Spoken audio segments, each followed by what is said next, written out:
Good morning, class. I am Dr. Harsimran Tiwana. I have joined as an assistant professor in the Department of ENT. Today, we will be discussing about acute otitis media and otitis media with effusion. So if there are any doubts, please feel free to ask your doubts in the chat window. We'll start off with acute otitis media. Next slide.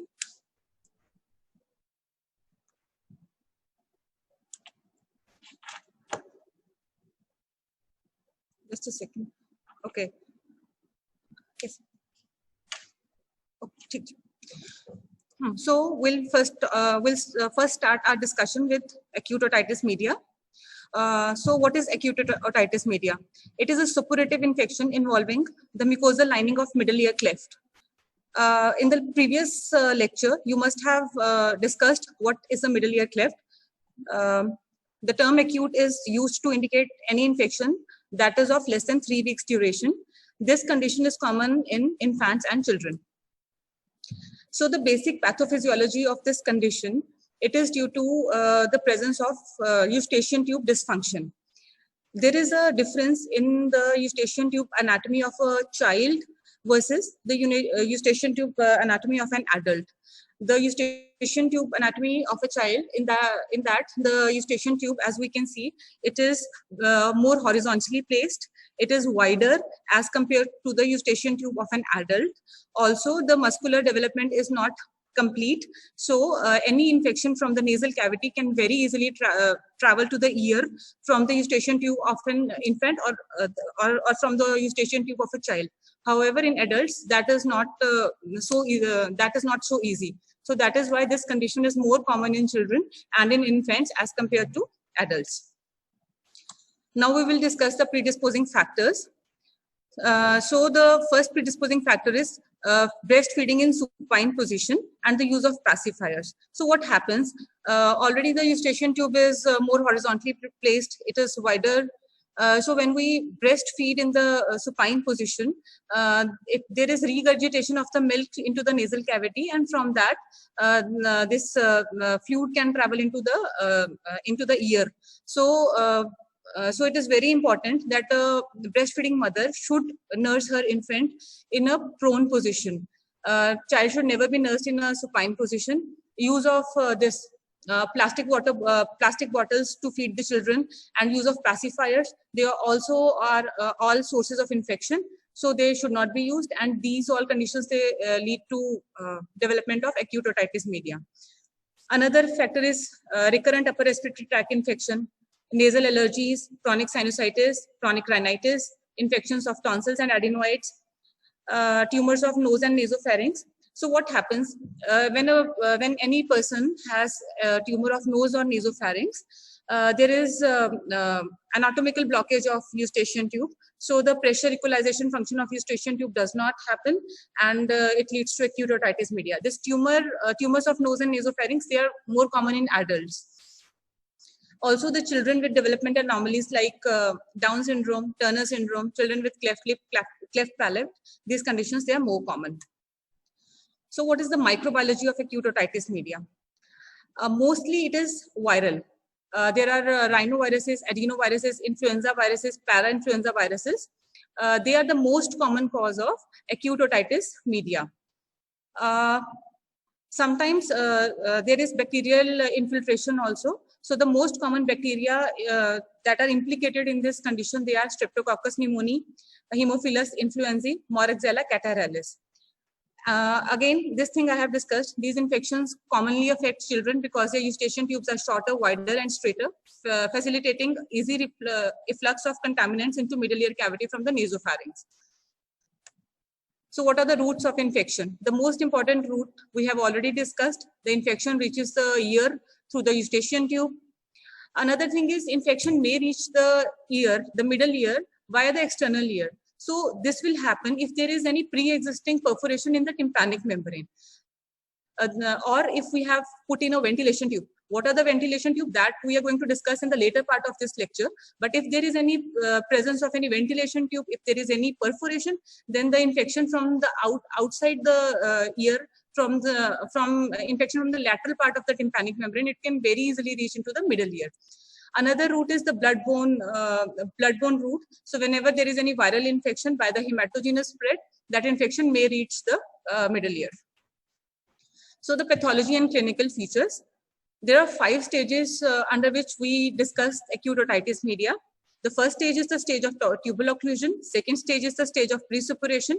Third stage is the stage of suppuration.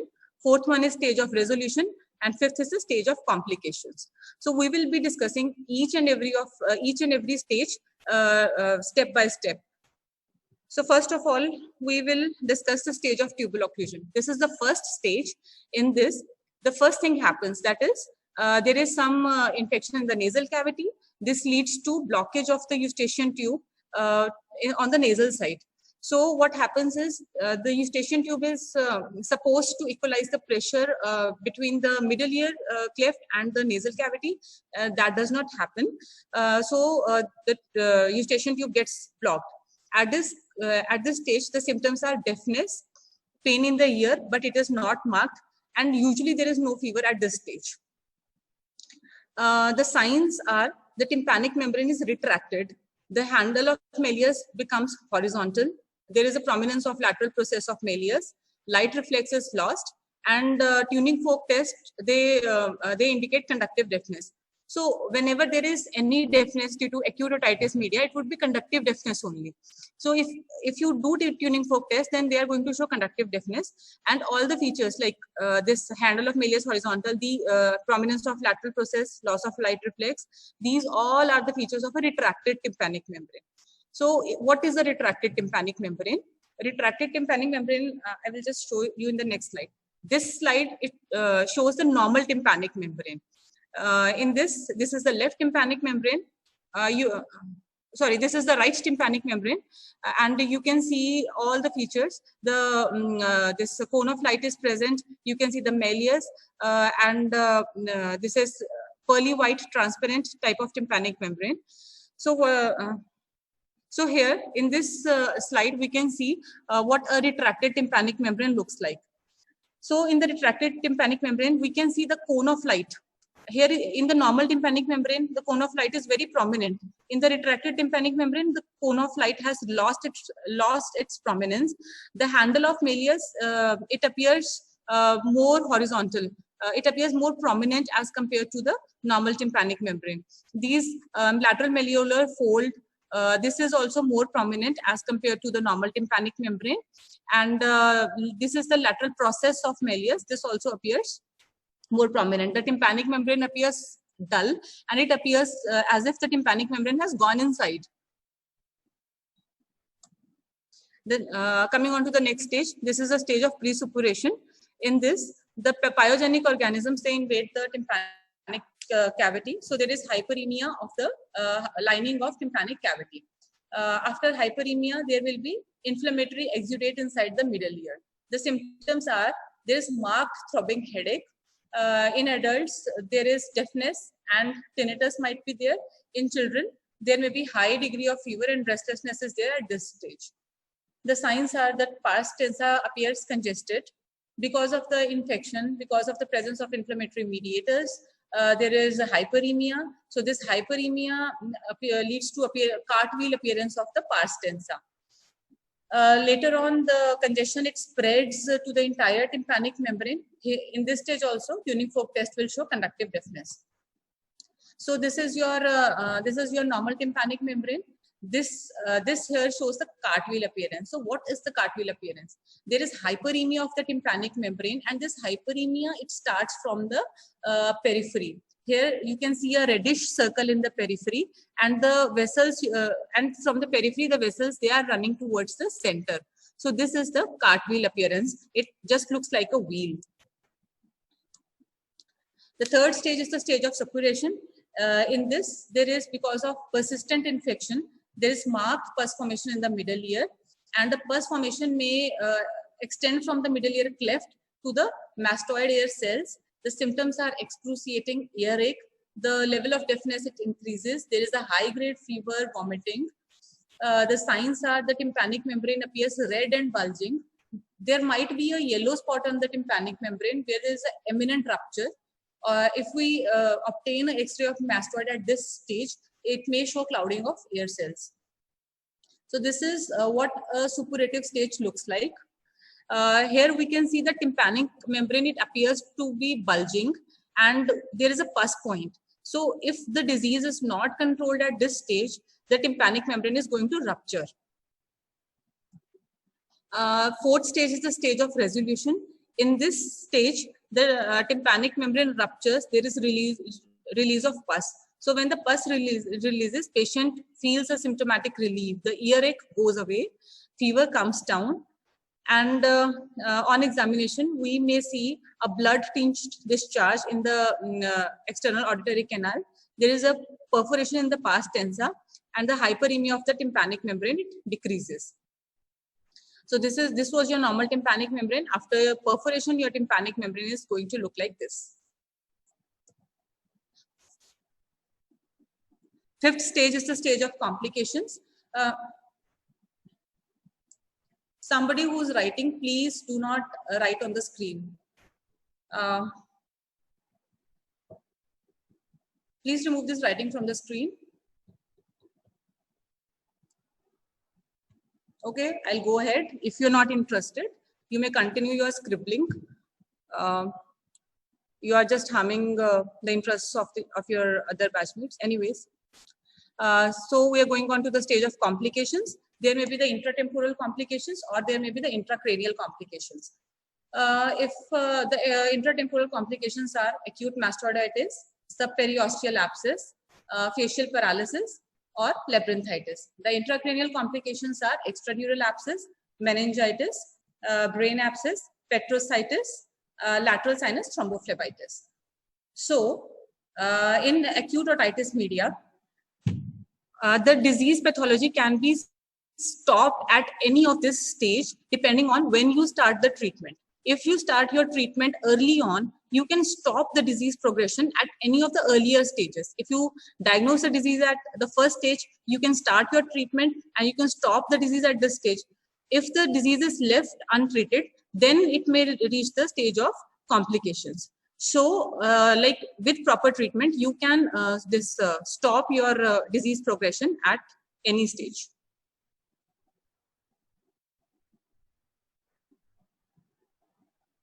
Now we are going on to the treatment of acute suppurative otitis media.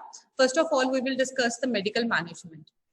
In the medical management, we have to give the antibiotics. The most commonly given antibiotics are coamoxiclav. Cefuroxime may be given to people who are allergic to coamoxiclav. We have to give the nasal decongestant. We can give it through the intranasal route, or we can give the decongestant via the systemic route. H1 antihistamines, they are just the decongestants. For supportive management, we have to give the analgesics and we have to give the antipyretic. Controlling fever and controlling the pain is very important in this stage. Other thing is oral toilet for ear discharge. So if the disease has reached the stage of resolution, if the ear is discharging, then we should examine the tympanic membrane under the microscope and we should clean the ear discharge. And in order to relieve the severe earache, we should do this hot fomentation application. It is very important to review the patient after 48 hours to see the progression of the disease. So if even after 48 hours, if the earache and fever is still present, then we are supposed to change on to the higher antibiotics. If the tympanic membrane is still bulging despite starting the treatment, at this stage we should perform a myringotomy and send the aspirate for culture sensitivity and for Gram-Strain and culture sensitivity. If earache and fever they subside, then we should continue the same treatment as we were continuing before for 10 to 14 days at least. Then after, if the condition has resolved, we should review the patient after 3 months. If there is no effusion, then we can stop the treatment. If the effusion persists,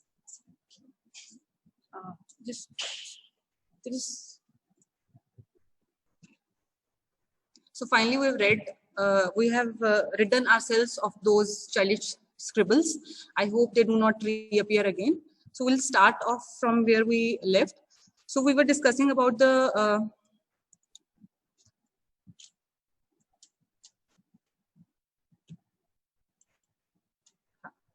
So we were discussing about the follow-up. So we have to review the patient after 3 months. If there is no effusion, then we should not give any further treatment. If the otitis media, if there is this middle ear effusion, if persists, then we have to treat the patient on the lines of acute otitis media with effusion, on the lines of otitis media with effusion.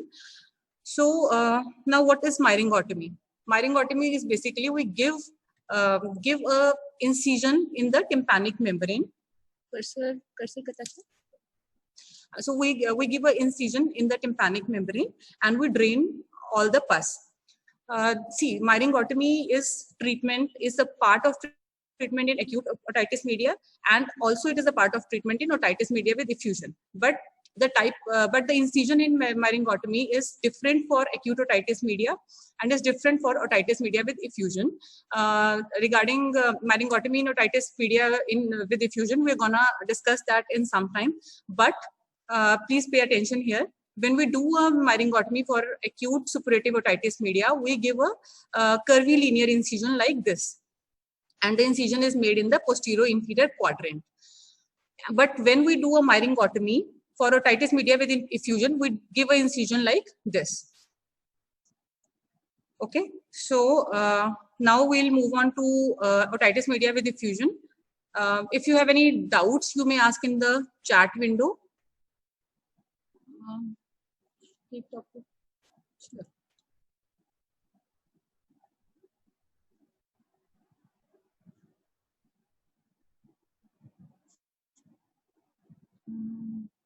Okay, so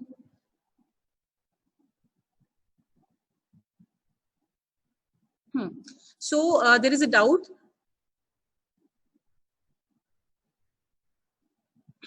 So we'll take your doubts one by one. So Dr. Sameer has asked, why should we put an incision in the tympanic membrane? So even if after giving your antibiotics, your effusion, the fluid, the exudate that has collected in your middle ear, if that is not going away, then we should put an incision in tympanic membrane. Because if the tympanic membrane ruptures on its own, it is going to give a very irregular type of, there is going to be a very irregular type of hole. Whereas if we put the incision ourselves, it is going to be a very clean incision. So the chances of our incision healing are higher as compared to if there is a natural rupture. So the chances of a persistent perforation are lesser if we put the incision, if we do a myringotomy, rather than if we if we allow this thing to happen on its own. Treatment of otitis media once again. Okay, I will repeat that. Differentiating each stage. Okay. Relation between acute suppurative otitis media and cleft palate. In cleft palate, the basic embryological problem that happens is the muscles of pharynx are not well developed. Your bronchial cleft, the bronchial pharyngeal pouches, those closures, they do not happen properly. So the muscles of pharynx are also not well developed. The muscles at the opening of the eustachian tube, they are not well developed. So the eustachian tube does not function properly in patients having cleft palate. So these patients, they are more prone to have ear infections as compared to other children.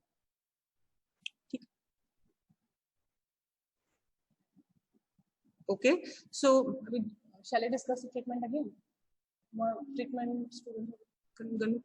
So we'll once again discuss the stages and once again discuss the treatment of acute otitis media.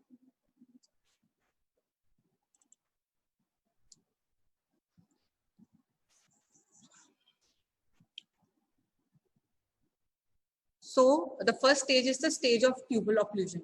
In this stage, what is happening? The infection is traveling from the nasal cavity to the eustachian tube. So the infection has just reached the eustachian tube. The eustachian tube gets blocked. There is hyperemia. The symptoms would be there because the eustachian tube gets blocked. There would be deafness. There would be mild earache, and generally fever is not present. The signs I will show you in the next slide. the tympanic membrane is retracted. Because of the pressure difference, the tympanic membrane goes inside, and there are certain changes in the structure of the tympanic membrane that are mentioned here. And on tuning fork test, there will be conductive deafness.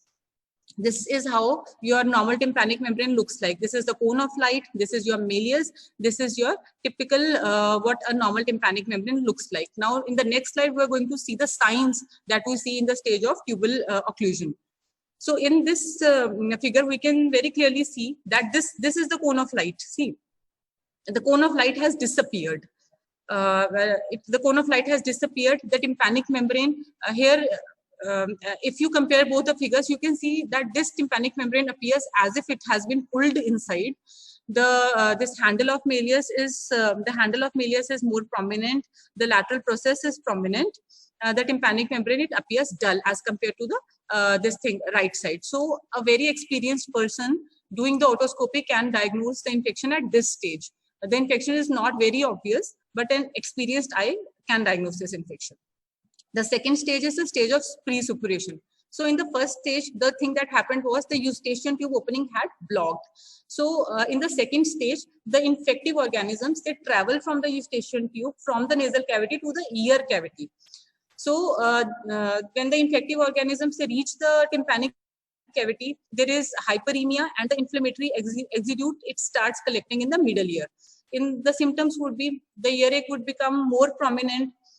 In adults, there is deafness, there is feeling of tinnitus also, there is high-grade fever, and restlessness is also there. In the signs, the pars tensa is very prominently congested. There is a cartwheel appearance of pars tensa initially, but in the later stages, the entire tympanic membrane, it becomes red. So this is the cartwheel appearance of the tympanic membrane. We can see that the blood vessels, they are starting from the periphery. There is a circle-like blood vessels that are present, and from here the blood vessels, they reach to the center. So it just looks like a wheel. This is in the initial stage of the stage of pre-suppuration. Later on, this entire tympanic membrane gets red, and you cannot see these prominent vessels. The third stage is the stage of suppuration. Here there is pus formation in the middle ear. There is very bad earache at this stage. The deafness increases. Children, they have a high grade fever. On clinical signs, see, this tympanic membrane has started bulging here. You can see this pus point. So if the infection is not treated before this stage, this tympanic membrane is going to rupture. So because we have discussed the treatment, so like somebody asked, why should we give a myringotomy? So even if after starting your antibiotics, even if after giving antibiotics for 48 hours, if this thing does not go away, then this is going to rupture. So rather than make it rupture itself, we should ourselves put an incision so that it can heal nicely later on. Fourth stage is the stage of resolution. Here the tympanic membrane ruptures itself. There is a release of pus. There is a symptomatic release, and on examination we can see a blood tinged discharge that is present, and there is a perforation in pars tensa. Hyperemia decreases. So see, this is such a dirty perforation that has happened, and it may heal on its own, it may not heal on its own. If you give an incision, then it would be a very clean incision. It will definitely heal on its own. So this is the stage of complications. Complications may be intratemporal complications, or they may be intracranial complications. Intratemporal complications occur if the infection stays in the ear only, in the temporal bone only. There may be mastoiditis, that is the inflammation of the mastoid cells. There is a subperiosteal abscess. Facial paralysis may be there because the facial nerve is in very close proximity to this area. Labyrinthitis may occur if this your semicircular canals get infected. The intracranial infections, they occur if your infection travels to the brain. There may be extradural abscess, meningitis, brain abscess, petrositis, lateral sinus thrombophlebitis. Treatment. So initially we give the medical management. The antibiotics are coamoxiclav. The nasal decongestants are given. Systemic nasal decongestants are given, and topical decongestants may be given. We may give anti-analgesics, and we may give antipyretics. We have to do oral toilet if ear is discharging. We can apply hot fermentation for severe earache. We have to review all the patients after 48 hours to see whether our treatment is having its effect or if it is not having its effect. Even if after 48 hours, if the earache and fever persist, then we should change to the higher antibiotics. If the tympanic membrane is still bulging at this stage, we should perform a myringotomy, and we can send the ear discharge for Gram-Stein and culture sensitivity. If earache and fever they subside, then we continue the previous treatment for 10 to 14 days at least. We have to review this patient after 3 months. So if there is no effusion after 3 months, then no further treatment is required. If effusion persists, then we have to treat the patient as otitis media with effusion. This is the myringotomy. We have discussed that in detail.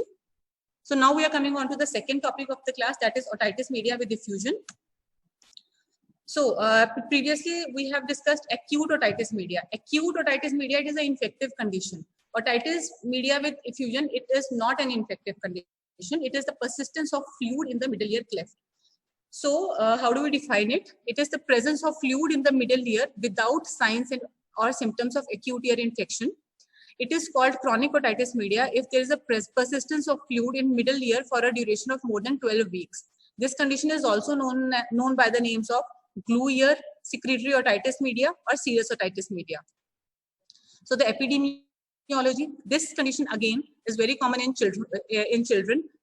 It is so common that more than 90% of the children, they have this condition once before going to school. This condition is more common in winters. There is a genetic predisposition.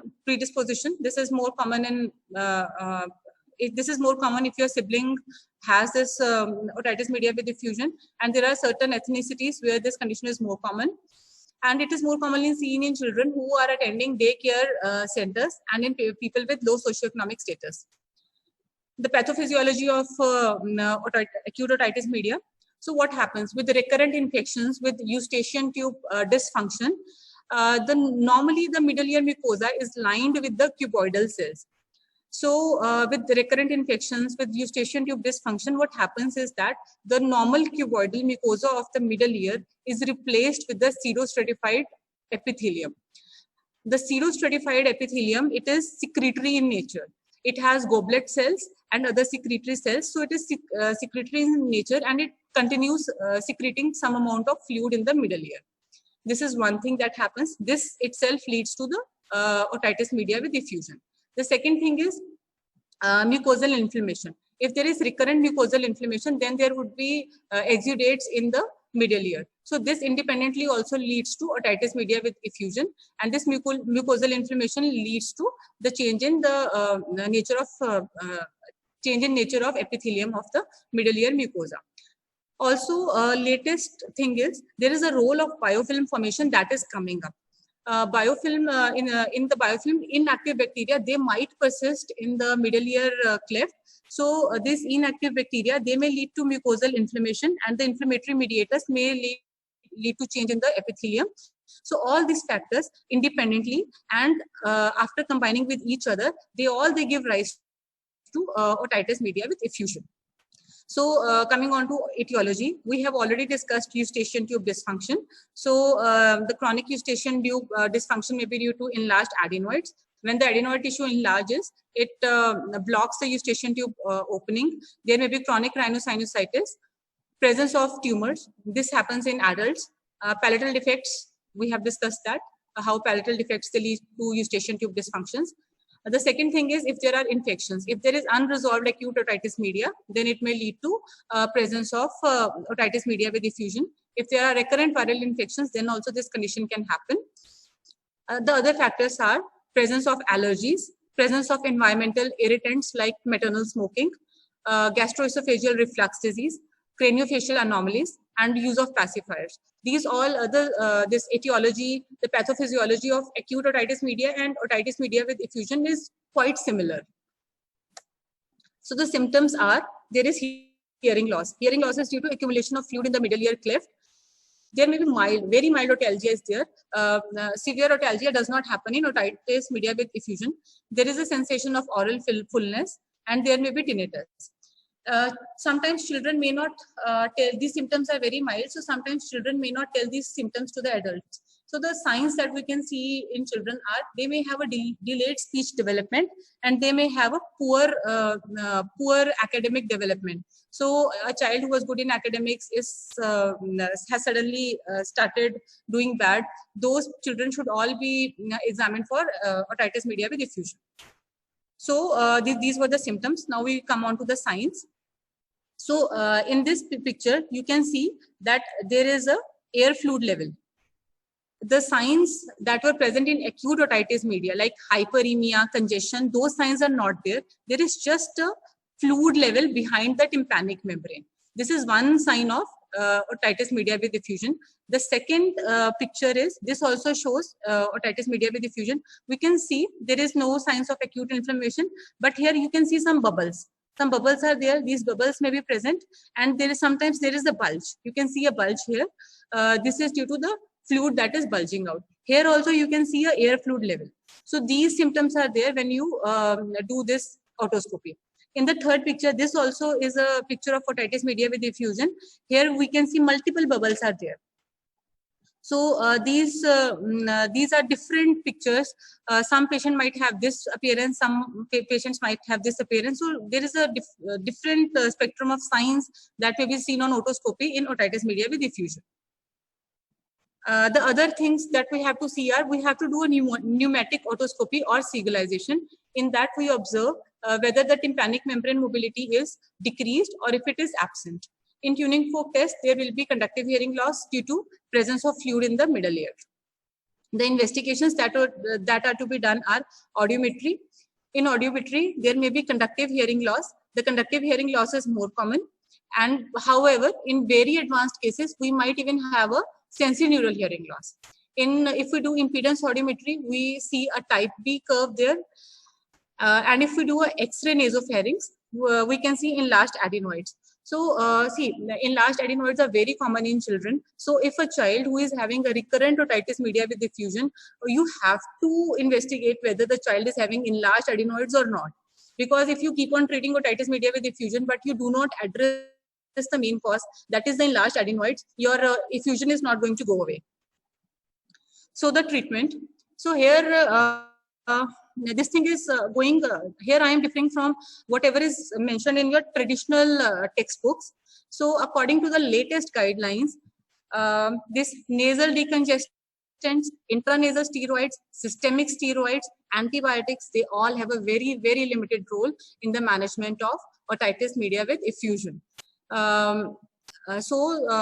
Because this condition is a benign condition and it has a very high spontaneous recovery rate. So even if you follow up the patient, even if you do not treat the patient, it is going to go away. But the important thing is that you have to keep the patient on follow-up. You have to counsel the parents. You have to counsel the attendant. Counseling is very important. Keeping the patient on follow-up is very important.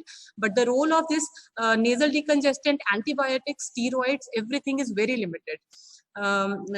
Latest American Academy guidelines, they are even recommending that these things, they should not be used in the treatment of otitis media with effusion.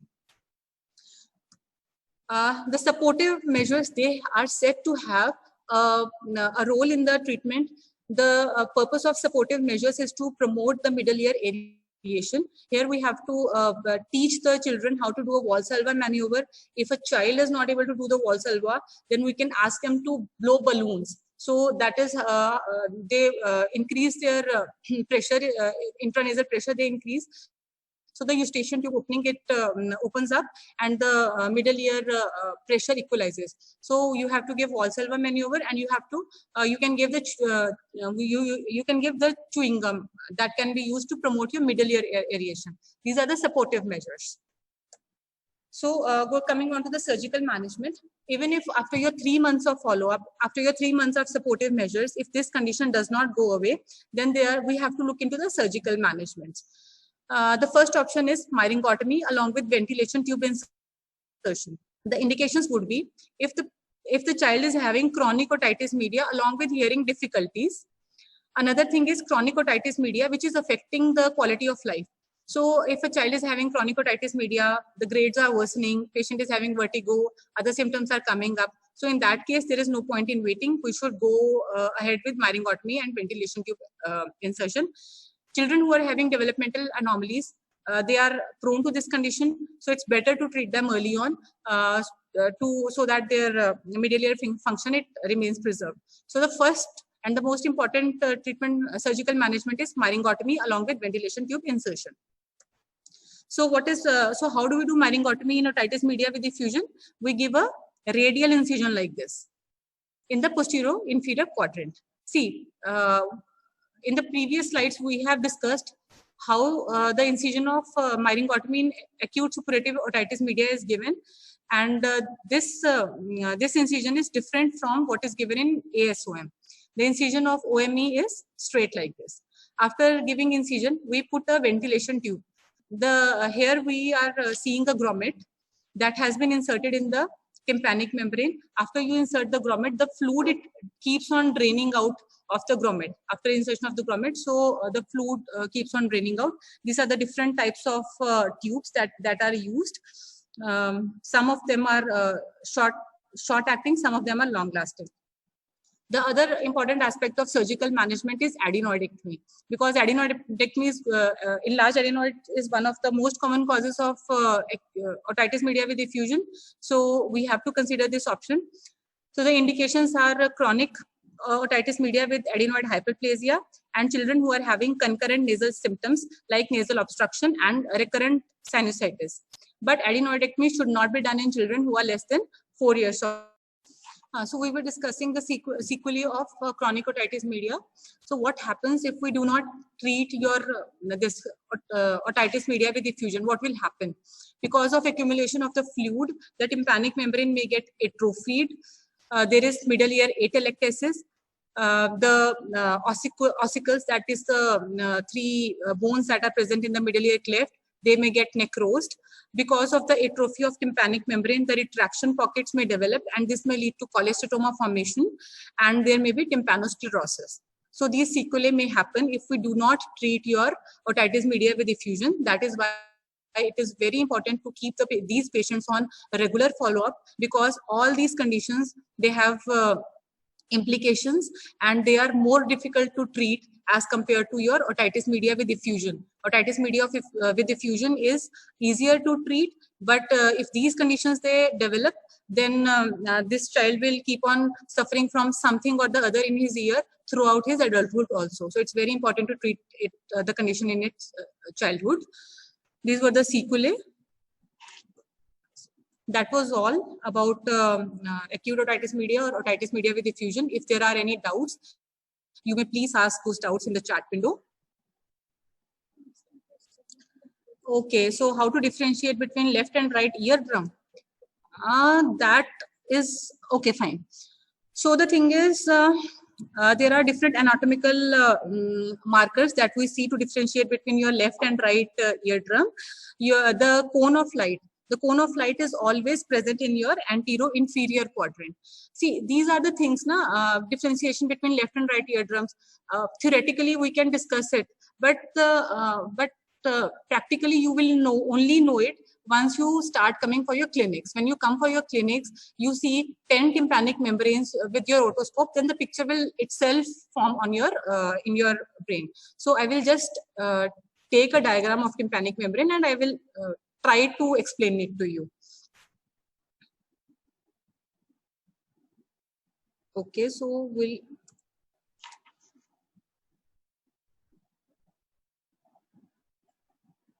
so this is the schematic diagram.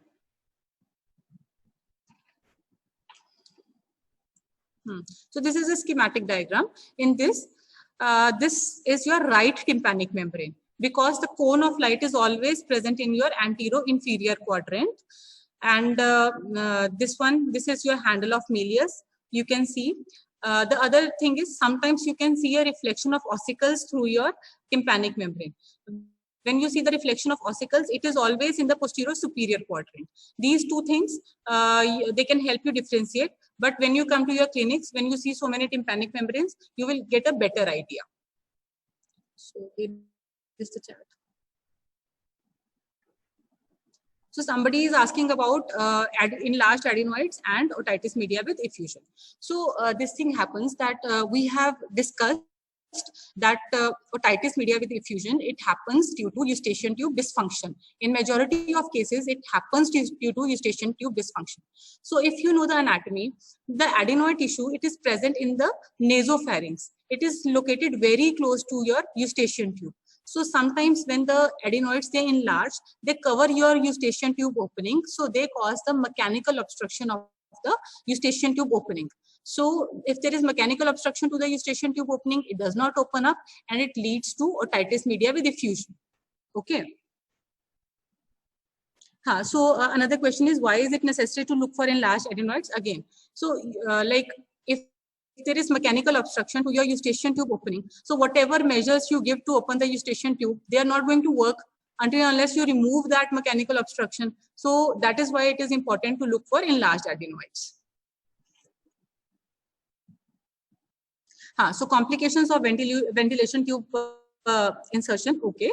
There are different complications that may happen while ventilation tube insertion. So any surgical complications we discussed as intraoperative complications and post-operative complications. So what may happen when you are trying to insert a ventilation tube?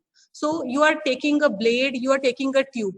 First thing that can happen, you might injure your structures in your external auditory canal. While going till the tympanic membrane, there may be injury to your external auditory canal. The second thing that may happen is, while inserting, if you push it too much, it may end inside, it may go to the other side of the tympanic membrane. See, ventilation tube, half of the ventilation tube is supposed to go inside the middle ear cleft, half of the ventilation tube is supposed to remain outside the middle ear cleft. So if you push too much, this ventilation tube may land up in your middle ear. So that is complication. You may create a foreign body. The third thing is that you may give an incision at the wrong side. Somebody who does not know where to give an incision, somebody whose hand-eye coordination is not good, may give incision at a wrong place or may injure other structures of the tympanic membrane. This incision is to be given in the posterior inferior quadrant only. If you give incision superiorly ossicles are present, you may injure the ossicles also. So these were the intraoperative complications. Coming on to the post-operative complications. In the post-operative complications, these tube may extrude early on. If the tubes extrude early on, then your purpose is lost. These tubes, they are supposed to remain in here for at least 3 months.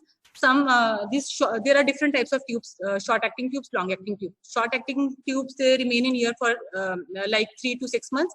Long-acting tube remain for as long as 12 months. So if the tube comes out before that, then your purpose is lost. You have to do the surgery again. Second thing might happen is that after the tube comes out, the incision that we made, it may not heal. It may lead to tympanic membrane perforation. It might need to be treated surgically later on. So tympanic membrane perforation may happen. The third thing that may happen is the tympanic membrane may heal, but it may not heal properly. So that segment of tympanic membrane may remain atrophic for a longer duration. So that thing may happen. So these are the complications of ventilation tube that you people need to understand.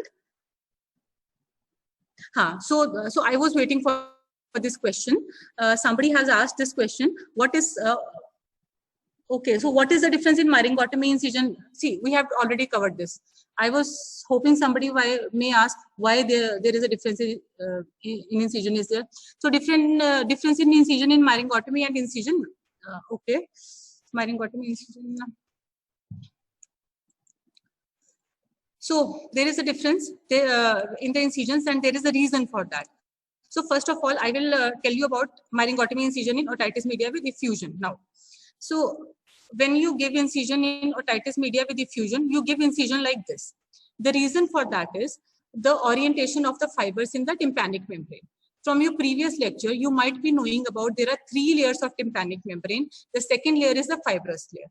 In the fibrous layer, there is a particular orientation of the fibers of the tympanic membrane. The orientation of the fibers of tympanic membrane, it runs like this. From the center, they go to periphery like this.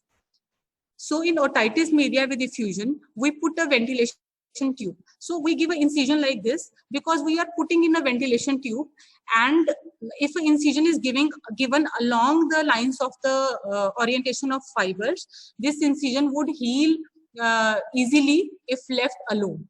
So after we remove the grommet or after the ventilation tube extrudes out, this is it becomes very easy for this incision to heal. That is why the incision is given in the radial orientation. However, in acute otitis media, we do not put any ventilation tube. We are not supposed to put any ventilation tube in the acute stages. So in this thing, we are not going to put any ventilation tube. We want the incision to remain open on its own for a longer duration. So we transect the fibrous layer. The fibrous layer runs like this. So we give a horizontal incision so that healing is not quick and this incision remains open for a longer time so that the fluid may keep on coming out. That is why, because of the difference in orientation of the fibers, the difference in orientation of the fibers of tympanic membrane would change the healing process depending on how incision in the tympanic membrane is given.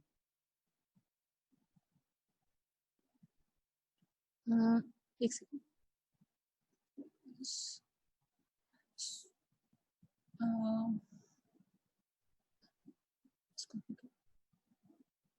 so OME is a complication of acute suppurative otitis media, but why isn't there infection in OME?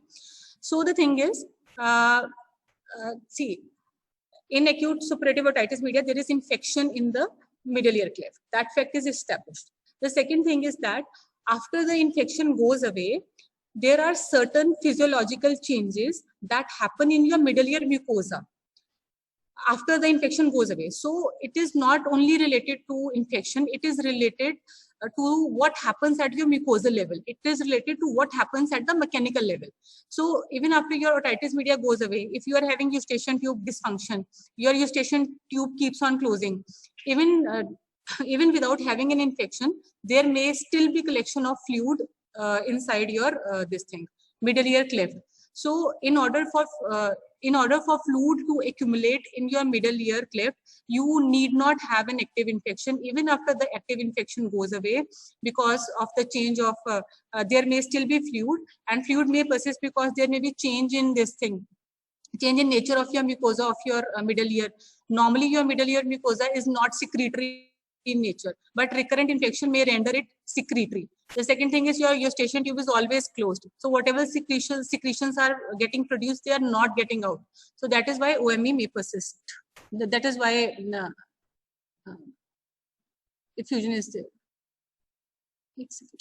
Question. Difference in okay. Otitis media can cause a brain. Yes, it can cause a brain abscess. Any ear infection, it may be acute infection, it may be chronic infection. All of this can lead to brain abscess. There can be, so brain abscess, it may happen due to direct spread of infection from ear to the brain, or it may happen due to the hematogenous spread. This infective organisms may be carried by the blood vessels to the brain. What type of effusion is seen in otitis media with effusion? The effusion is non-purulent. It is serous type of effusion that is seen in otitis media with effusion. So difference between myringotomy, myringoplasty, and tympanoplasty. Okay. So myringotomy is just an incision in the tympanic membrane. Myring is tympanic membrane. Otomy means incision. So we just give a simple incision in your tympanic membrane, that is myringotomy. What is myringoplasty? Myringoplasty, plasty means repair. So if there is any perforation in your tympanic membrane, you patch it up with something, that is myringoplasty. So what is tympanoplasty? So there is a difference between myringoplasty and tympanoplasty. Myringoplasty is plain repair of your, I'm talking in layman terms now. So myringoplasty is just plain patching up of your tympanic membrane perforation with fascia or something.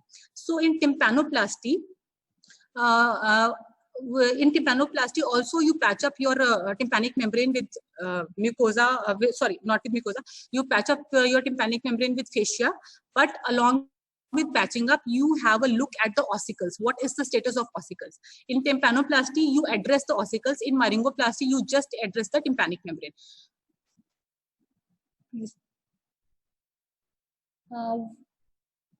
Yes, we do want the incision in acute suppurative otitis media to heal slowly because we're not putting any grommet. So we want the fluid to keep on draining out.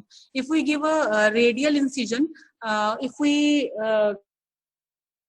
acute otitis media, then it is going to heal in 2 days only. So your infection is not going to heal that fast.